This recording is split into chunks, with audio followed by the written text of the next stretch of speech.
everyone, it's Barb Guinan. I'm an independent Stampin' Up! Demonstrator, and this morning I thought I'd take just a few minutes to show you how I color my images. I've had just a few requests about this, and it's only going to take a few minutes to show you. It's something that anyone can do. You just need to do it. All right, so this is the card that I've gotten the most comments on as far as the coloring. And what I used, what I almost always use for coloring are the Stampin' Up! Stampin' Blend markers. And for this particular card, I used the light and dark Night of Navy. I used the light and dark Old Olive. And then I used the dark Real Red. Okay, so this is how you do it. It's so simple, y'all. It really is. Okay, what I typically do is I start with my dark color. You're going to find some demonstrators who start with their light colors and then go to dark. Some start with the dark and go to light. I typically start with the dark and go to light. Okay, I'm going to use the bullet in on this because I want to have more control over what I'm coloring. So basically, I put the dark color where I feel like the darkest color should be. And on flowers, that's usually fairly close to the center, but it doesn't have to be. So you just it doesn't have to be exact or perfect, just kind of color around the center there. And do all of those. You see, it's nothing fancy here.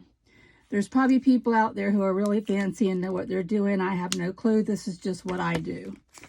All right, now I'm going to take my light Night of Navy and I'm going to go in now and I'm just going to start coloring in circles, starting at that dark blue and then bringing it out. And with this, right now I'm using the brush tip. So you just color around. You want to leave a little bit of white because that you usually do have some light reflecting off of your flowers outside. And there's no rhyme or reason. Just leave some and so wherever you think is appropriate. Now you can see, let me push this down a little bit and get y'all to where you can have a closer look.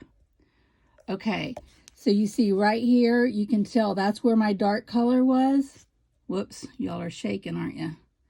Okay, so that's where my dark color was, and then this is the light color.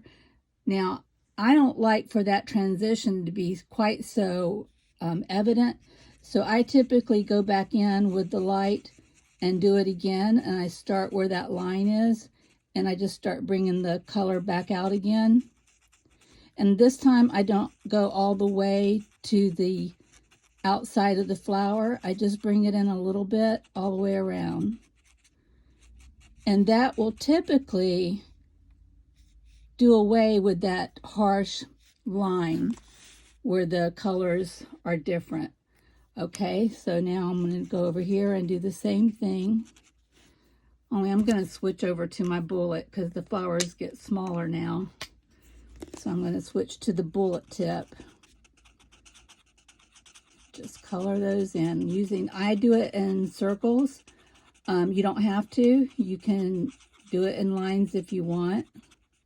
Whatever you feel comfortable with doing. Again, just leaving some white space on your flowers. Okay, now over here to this flower.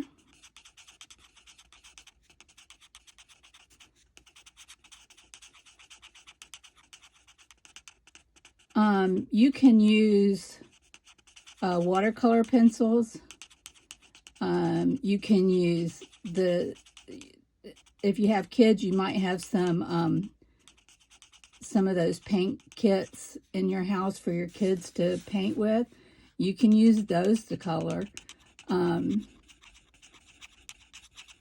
Using the Stampin' Blend markers, is my favorite because you can blend your colors so well. It's just not much of a problem. And you can see, like on this one, you don't really see the transition of color that much. All right, and now I'm going to go over here to this last one.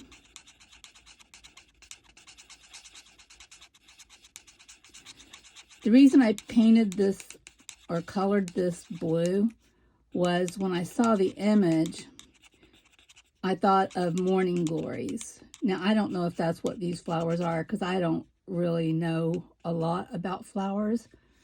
I just know that I have a hard time keeping them alive when I buy a live plant. But other than that, I don't know. So I just thought that they looked a little bit like, or I wanted them to look like morning glories. And as far as I know, morning glories are usually blue. So that's what I went with, plus the fact that I wanted to make a blue card. All right, now on the leaves, I do basically the same thing. I start with my dark. I'm using dark old olive, and I'll be using light old olive. But again, I just take my dark color and I color in at the base. And then I'll go back after I get all this done and I'll fill in with the light old olive and try to blend the colors together. Sometimes with these dark colors, it's kind of hard to blend, but if you have some patience, it usually works out pretty. Oh, sorry guys, I've got the camera down really close so that y'all can see, and I'm accidentally hitting it. Okay, now I'm going in with the light old olive over here. And I'm going to bring that dark color out towards the tip. And again, you don't have to color the whole leaf. You can leave a little bit of white on different areas. And some of them you can fill in the whole leaf with the green color. But particularly on your larger leaves, you probably want to leave some white area. Okay, this one needs a little bit of work to get it blended, but you see it's working. Okay, trying to move this where y'all can see me. All right, and here we go. With this one, I'm going to leave the tip of it white over here. I'm trying to be mindful of the fact that y'all can see what I'm doing. You can see this is really easy to do. It might take a little bit more work if you're using watercolor pencils. And just the nature of using watercolors, pencils can be a little bit more time consuming, but certainly not difficult, really. Okay, now I'm just going to go in and color these berries. That's what I'm thinking they are. You can make your berries any color you want. Maybe they should be blue. I don't know. They might be buds, but I'm treating them as if they're like some red berries coming off of this plant. Now, I know red berries don't come off of morning glories, but maybe they've got some berries planted along with their morning glories. I don't know. So that's what I did to color, and then I just took a yellow to the center of the flowers, and that's just squiggling in the yellow. Okay, so that's pretty much it. Now, what I used to get the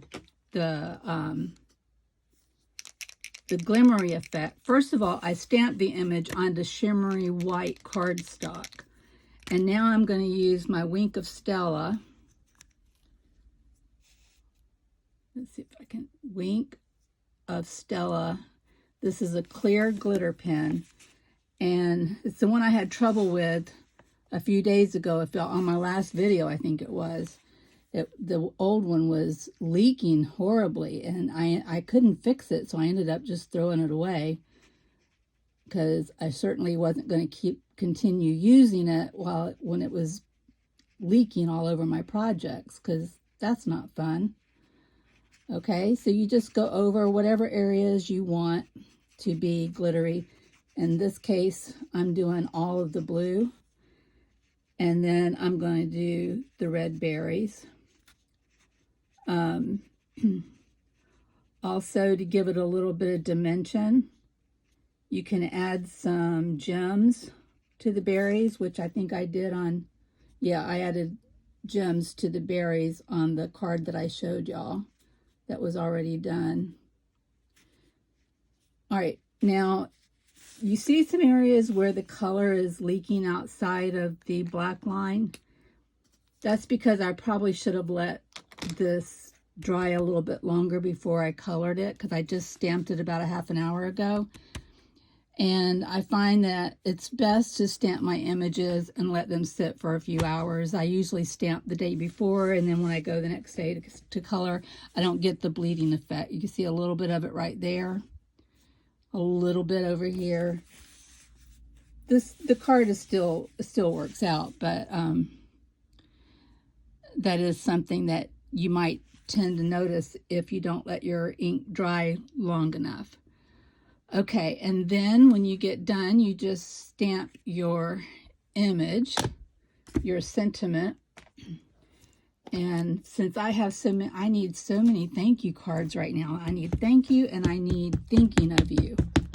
So thinking of you is going to be my next project after I finish my thank yous. But I just went in with this I can't thank you enough, and found that this was the perfect, raise y'all up a little bit.